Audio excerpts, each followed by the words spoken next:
అందరికీ నమస్కారం.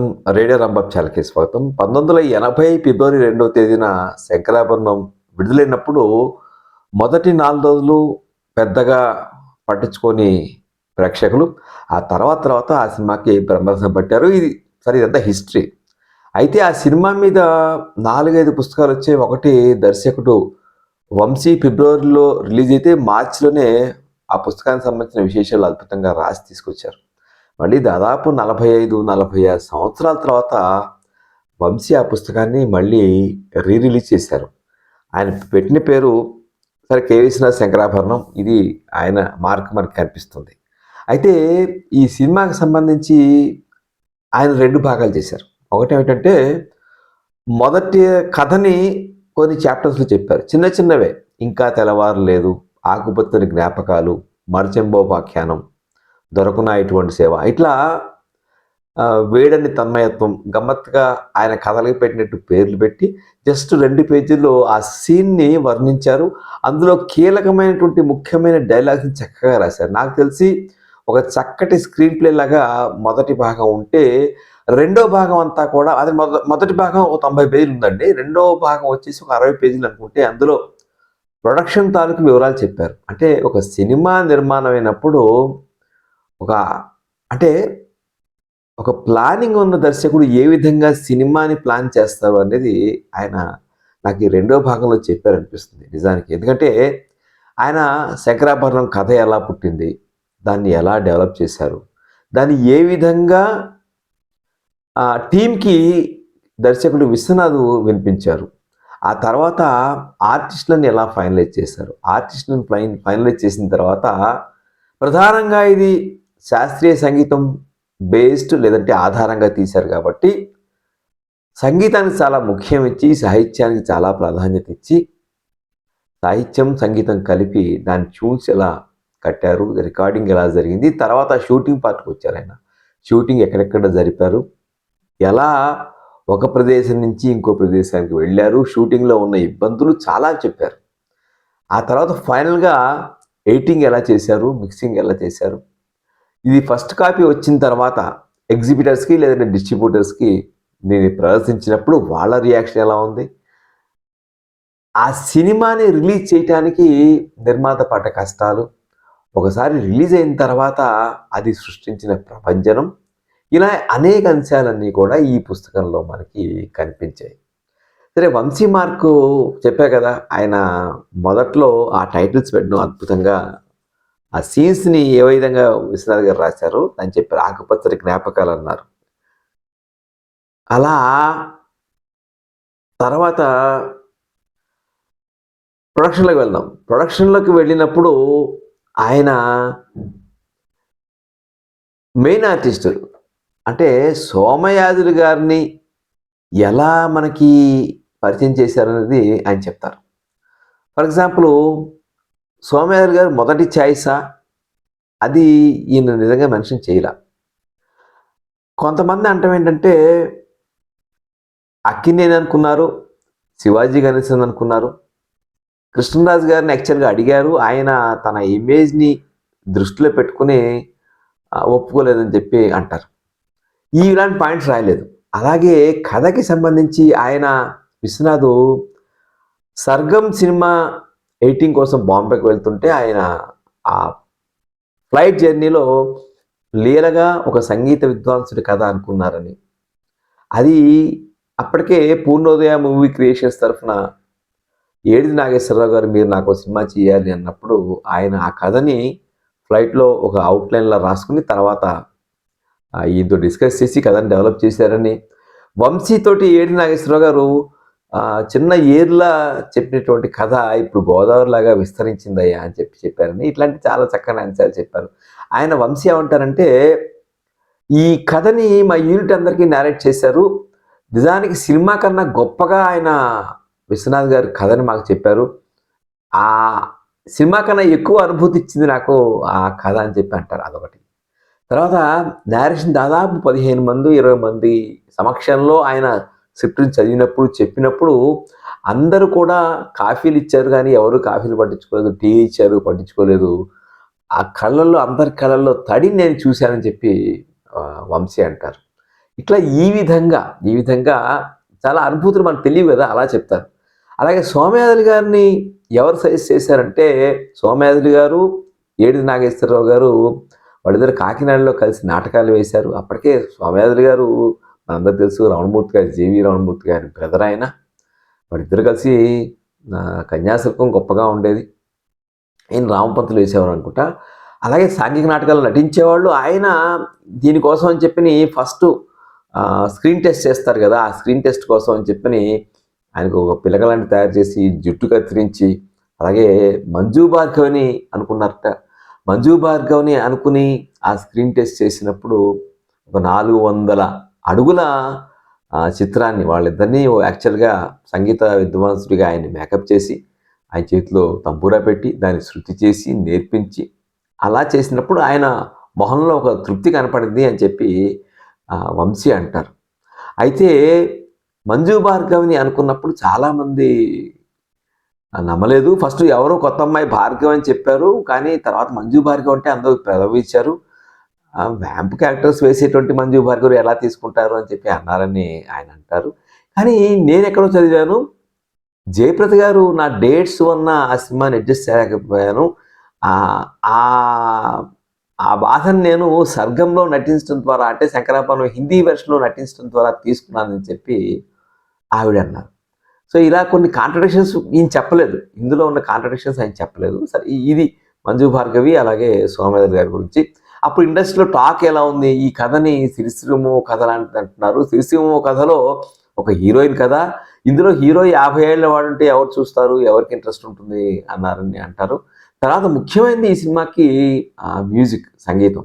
దానికోసమని నాగేశ్వరరావు గారు, ఏడిది నాగేశ్వరరావు గారు దర్శకుడుగా కె విశ్వనాథ్ గారితో మనం బెంగళూరు వెళ్ళి అక్కడ సిట్టింగ్స్ పెట్టుకుందాం అంటే విశ్వనాథ్ గారు నో మనం ఇక్కడే చేద్దామని చెప్పారని.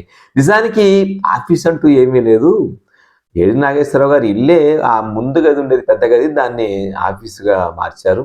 అక్కడే అన్నీ జరుగుతూ ఉండేవి.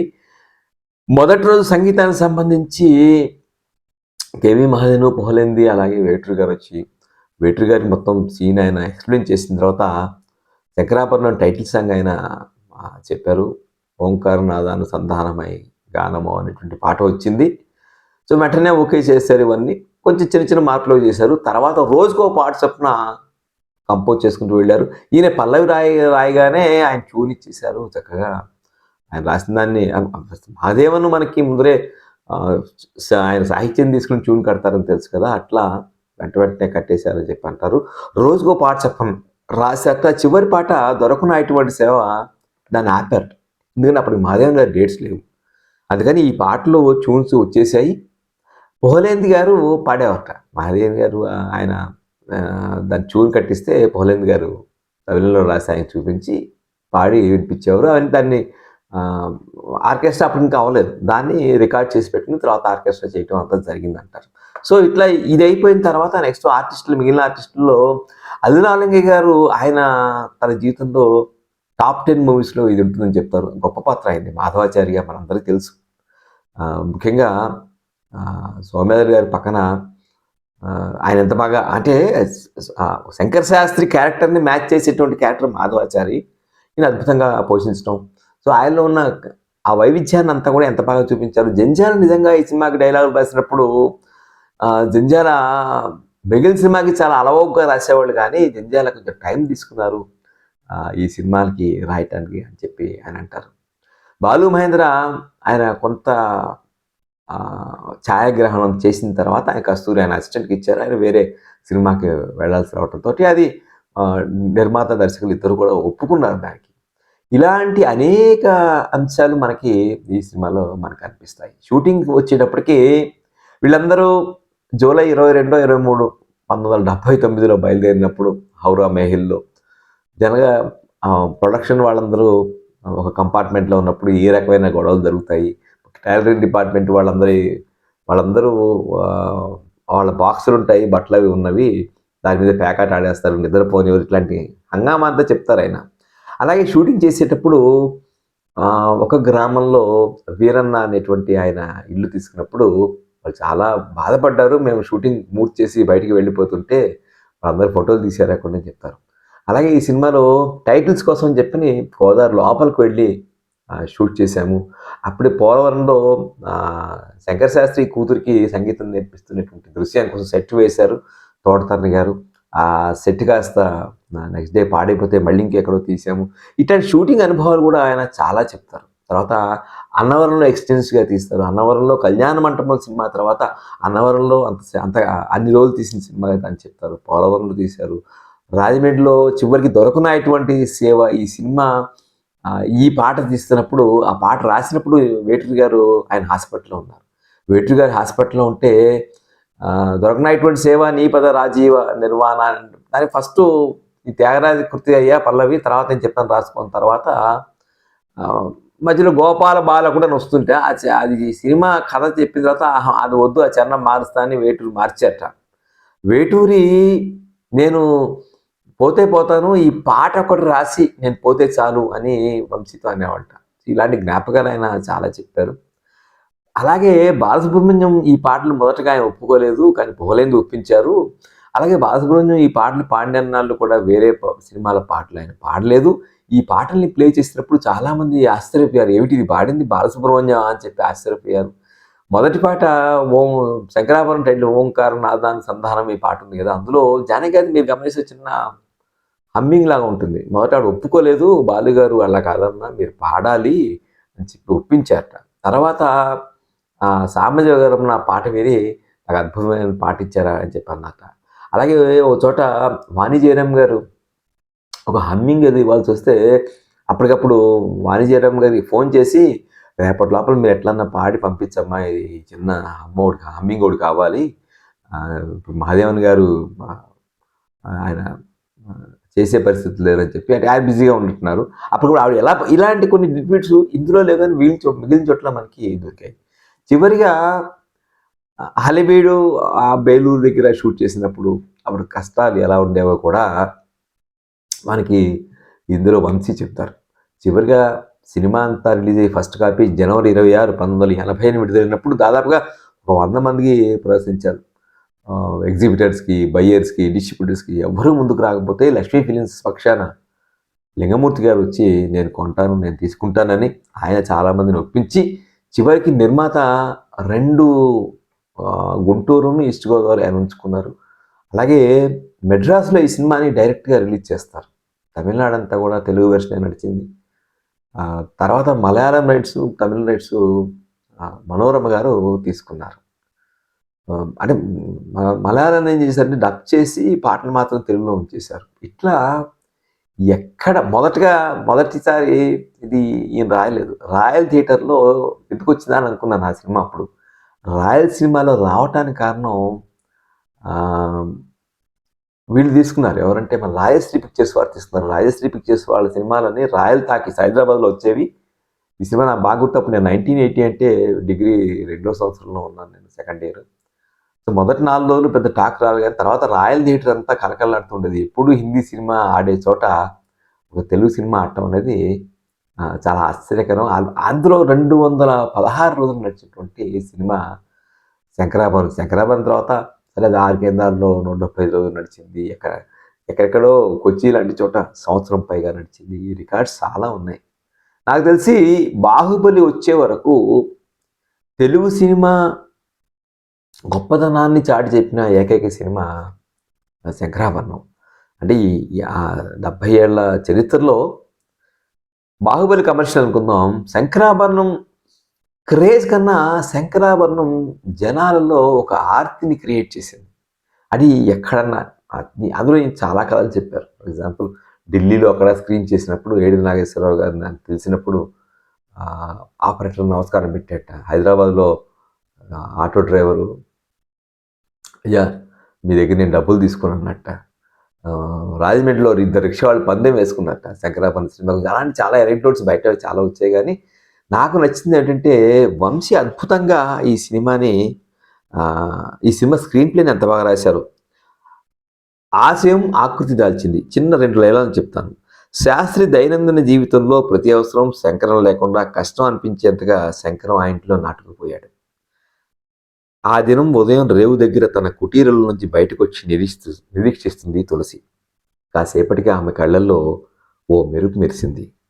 శాస్త్రి గారు ఆయన వెనక ఆయన పంచా చెంబు పట్టుకుని శంకరం స్నానానికని రేవుకొస్తున్నారు. శంకరం తల్లిని చూశాడు. శాస్త్రి శంకరం రేవులోకి దిగారు. శంకరం శాస్త్రి నెత్తి మీద నీళ్లు దబదబా ఒలికిస్తూ వీపు రుద్దుతూ తల్లి వైపు చూసి చేతులు ఊపాడు. 10 ఏళ్ల కోరిక ఈనాటికి రూపం దిద్దుకుంటున్న తృప్తి, జన్మ ధన్యం అయిందన్న దీప్తి ఆమె కళ్ళల్లో కనిపిస్తున్నాయి. నాకు తెలిసి ఒక సినిమా సన్నివేశాన్ని ఇంత అద్భుతంగా వంశీ క్రియేట్ చేసినటువంటి ఈ శంకరాభరణం పుస్తకాన్ని మీ అందరూ చూడండి. సినిమా చూసినటువంటి ఒక అనుభూతిని పొందుతారు. అలాగే శంకరాభరణం వెనక ఉన్నటువంటి తెర వెనక కథలు అంటారు కదా, ఆ కథలు కూడా తెలుసుకుంటారు. ఇది శంకరాభరణం చిత్రం మీద వంశీ వెలువరించినటువంటి ఈ పుస్తకం మీద నాకు అనిపించినవన్నీ మీకు షేర్ చేశాను. ఈ సినిమాకి సంబంధించిన మిగిలిన విషయాలు ఏమన్నా ఉంటే మీరు కూడా తప్పకుండా చేస్తారు కదా. ఈ వీడియో మీకు నచ్చితే తప్పకుండా రేడియో రాంబాబు ఛానల్కి సబ్స్క్రైబ్ చేయండి. నమస్కారం.